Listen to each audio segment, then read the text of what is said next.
Basically स्टैडन and सिमलहैग ने Skinner के analysis मैंने बताया सुपरस्टिशियस बिहेवियर को, इसको उन्होंने बोला कि ये तो इन्नेट इंटरिम बिहेवियर्स ही हैं जो लाइक इन फ्रीक्वेंट, अगर हम इन टाइम इंटरवल की बात करें तो it's frequent in the early part of the interval, right.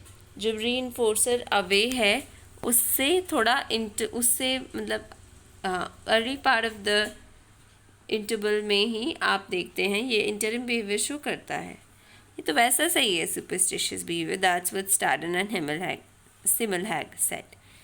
ठीक है, शेपिंग की हम बात कर चुके थे लास्ट वीडियो में। Now we will talk about Skinner. B F. Skinner का सबसे पाइवटल रोल रहा है in advancing the understanding of reinforcement in psychology. 20th century में उनका significant work रहा है on the study of reinforcement. He was influenced by Pavlov's work on classical conditioning. So Skinner ने एक टर्म इंट्रोड्यूस की जिसका नाम है operant conditioning, जिसे instrumental conditioning भी कहा जाता है. Basically why? Because it describes the process through which behavior जो है वो strengthen होता है reinforcement के द्वारा.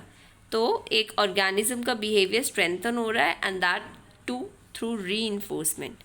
तो क्लासिकल कंडीशनिंग में जो सब्जेक्ट है वो हम बोलते हैं पैसिव है, लेकिन ओपरेंट में एक्टिव है, इंस्ट्रूमेंटल है, कोई काम करेगा, बिहेवियर परफॉर्म करेगा तभी रीइंफोर्समेंट मिलेगी, इसीलिए एक्टिव है, इसीलिए इसका नाम भी ओपरेंट कंडीशनिंग है. Skinner introduce the concept, free operant का कॉन्सेप्ट उन्होंने दिया, which allows the subject, basically ये कहता है कि subject is free to operate. That means the more responses that he will give, the more he will be reinforced. तो subjects को allow किया गया to perform the operant response repeatedly without the need for experimenter's intervention. So subject कितना भी perform कर सकता है एक टास्क को and there is no intervention on the part of the experimenter. ठीक है, common responses like lever press करना रैट के द्वारा या पैक करना पिजन्स के द्वारा, सो ये कॉमन रिस्पॉन्सेज होते हैं. ठीक है, response rate is measured, basically एक रिस्पॉन्स मिनट में कितने रिस्पॉन्स दे रहा है वो बेसिकली वो होता है response rate. The artificiality of laboratory environment that is used in operant conditioning, वो डेलिबरेट चॉइस थी एक आर्टिफिशियल लेबॉर्ट्री कंडीशन इन्वायरमेंट को यूज़ करना वेरिएबल्स को कंट्रोल करने के लिए, बेसिकली कंफाउंडिंग वेरिएबल्स को एलिमिनेट करने के लिए. सो स्किनर ने ये माना कि प्रिंसिपल्स ऑफ ओपरेंट कंडीशनिंग जो है वो डिस्कवर होते हैं इन द इन्वायरमेंट्स, मतलब इन्हीं क्लास कंट्रोल्ड कंडीशंस में आप डिस्कवर करेंगे, right. They could be applied to species behaviors and reinforces. तो ये जो प्रिंसिपल्स बने हैं कंडीशन सेटिंग्स में ये अप्लाई हो सकते हैं स्पीशीज़ के across behaviours and reinforce. So he said, इसने और भी कॉन्सेप्ट दिए, मैंने पहले तो बात की है किसकी, फ्री ऑपरेंट की. नाउ ही इज़ गिवन 3 का term contingency also that says first there is a presence CS की प्रेजेंस, दूसरा the response that the reinforcer should be present, the response should also be there. इसको better way में बताया हुआ है basically कि the discriminator stimulus present होना चाहिए, एक रीइंफोर्सर प्रेजेंट होना चाहिए और एक रिस्पॉन्स जो है वो भी होना चाहिए, ऑब्वियसली वो रिस्पॉन्स जो एनिमल करेगा. ठीक है, तो first discriminating stimulus is there, context situation, response is there, then reinforcer. The context और the situation in which a response is to be occur, सबसे पहले तो वो होना चाहिए, जो कॉन्टेक्स्ट जिस सिचुएशन में जो रिस्पॉन्स है वो होगा वो होना ज़रूरी है बहुत. The response itself should also be there and the stimuli that will follow the response, that is the reinforcer should also be there. ठीक है, पहले तो वो CS stimulation होनी चाहिए, the context, the situation in which a response will occur, the response itself, and then the stimuli that follows the response, the reinforcer should be there. ठीक है, context, response, and then the response that follows that stimuli. That's why this relationship was termed as 3-term contingency. 3 terms हैं इसमें. इसमें उन्होंने बात की है stimulus control की, जो उन्होंने कहा काफ़ी क्रूशियल है. स्टिमुलस कंट्रोल का मतलब है जैसे आइसक्रीम पार्लर जा रहे हो आप, डाइटिंग कर रहे हो जिस टाइम, सो स्टिमुलस कंट्रोल बहुत ज़रूरी है. How the stimuli that precede a behavior influence the occurrence of the behavior. Basically जो स्टिमुलाई प्रिसीड करते हैं एक बिहेवियर को, जो स्टिमुलाई प्रेजेंट है, जो स्टिमुलाई प्रिसीड करते हैं एक बिहेवियर को, वो इन्फ्लुएंस करते हैं occurrence of behaviour. That's what stimulus control is saying, कि stimuli that precede a behaviour will control the occurrence of that behaviour. Stimuli that precede the behaviour will control the occurrence of that behaviour. ठीक है.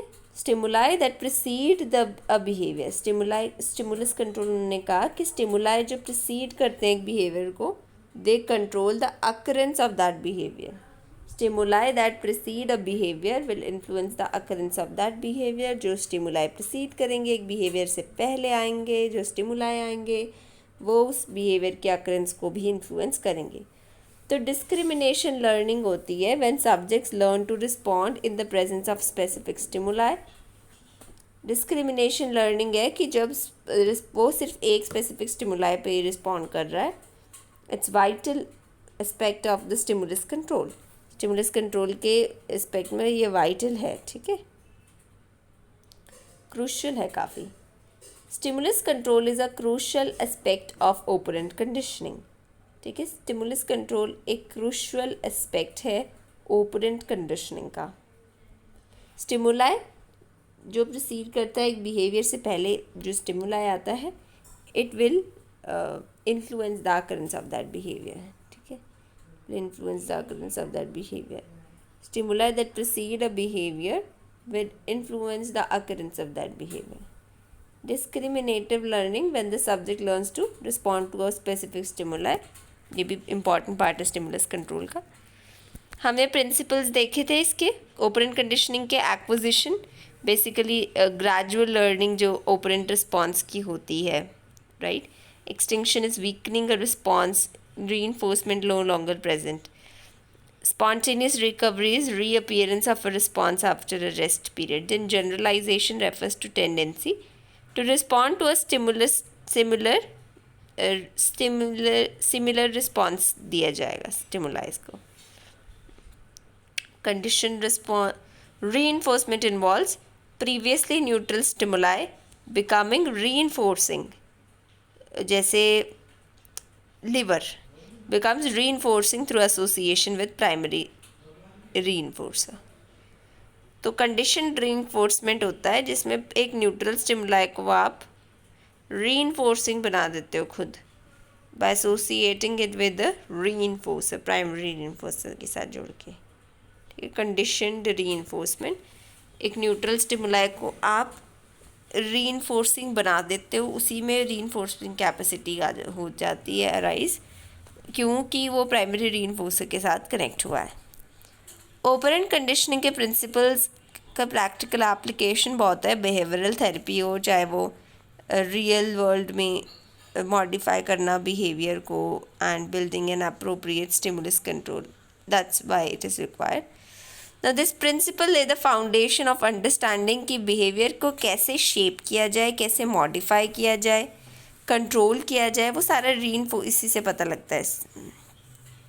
तो operant conditioning में the phenomena of conditioned reinforcement, that's also called secondary reinforcement, is there, is in many ways analogous to its more or less. Secondary reinforcement का जो phenomena है वो second order conditioning नहीं है, जैसे वैसे ही है. phenomenon of conditioned reinforcement, also called secondary reinforcement, is in many ways analogous to second order conditioning. Skinner used the term generalized reinforcer to refer to a special class of reinforced conditioned reinforcer. तो यहाँ पर कुछ terms आ गए, जैसे देखो condition रीइंफोर्सर उसने secondary रीइंफोर्सर को बोला है. ठीक है, it is in many ways analogous to second order conditioning. तो कंडीशन रीइंफोर्समेंट क्या है, जो सेकेंड ऑर्डर वो है सेकेंडरी रीइंफोर्सर जो होता है. ठीक है, analogous to second order conditioning. Secondary reinforcement is second order conditioning की तरह ही होता है कंडीशन रीइंफोर्समेंट. स्किनर ने जनरलाइज्ड रीइंफोर्सर को यूज़ किया special class of condition reinforcers को रेफ़र करने के लिए. Those that are associated with large number of different primary रीइंफोर्सर्स.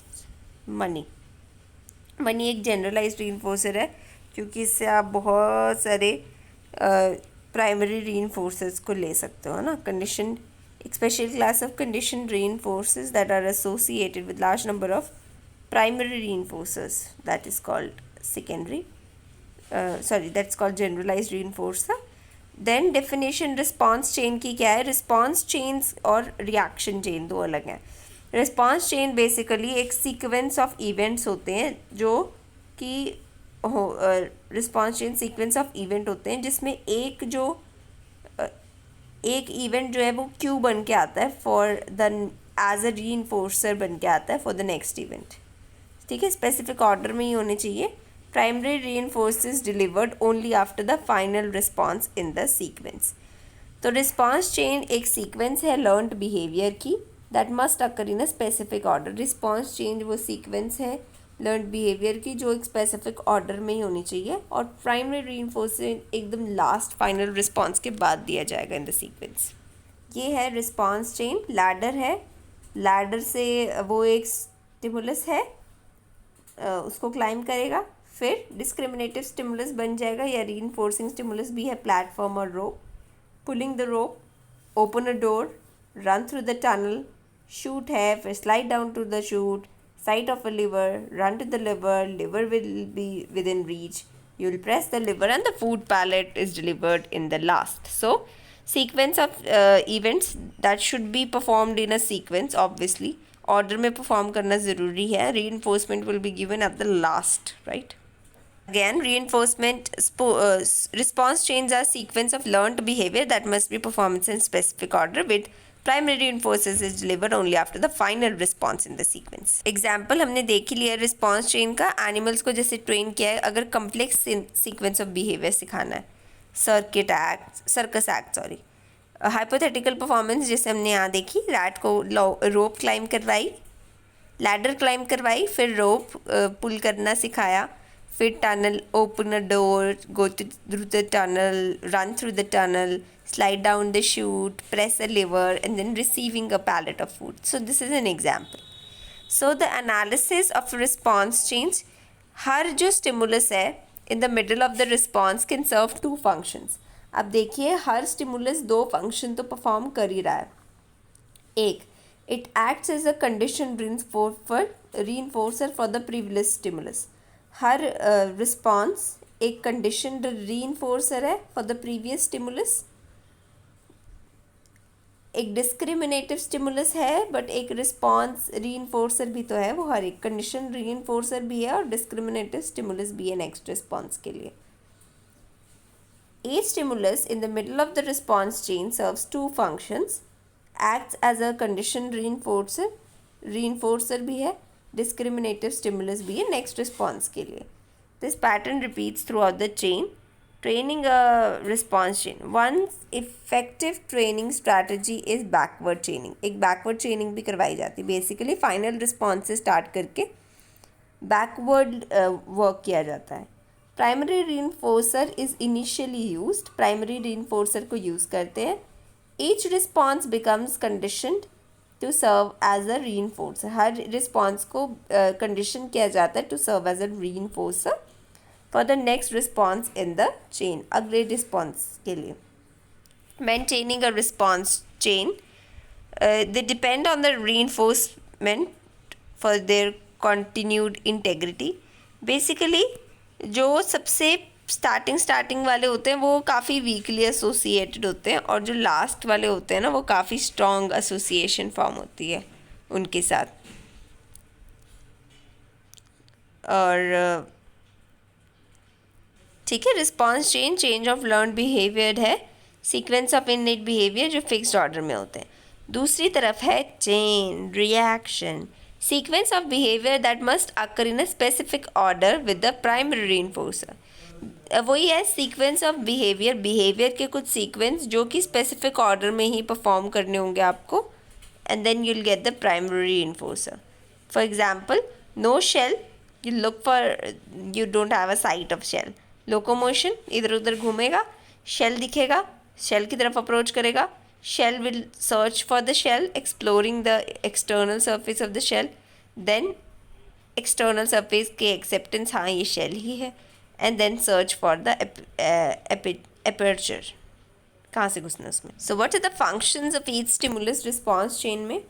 It acts as a condition response, पहले भी मैं बता चुकी हूँ. रिस्पॉन्स चेन में आप देखेंगे कि it acts as a condition response. एक जो स्टिमुलाई है वो कंडीशन रिस्पॉन्स भी और डिस्क्रिमिनेटिव स्टिमुलस भी है नेक्स्ट रिस्पॉन्स के लिए जो चेन में है. At each step stimulus takes the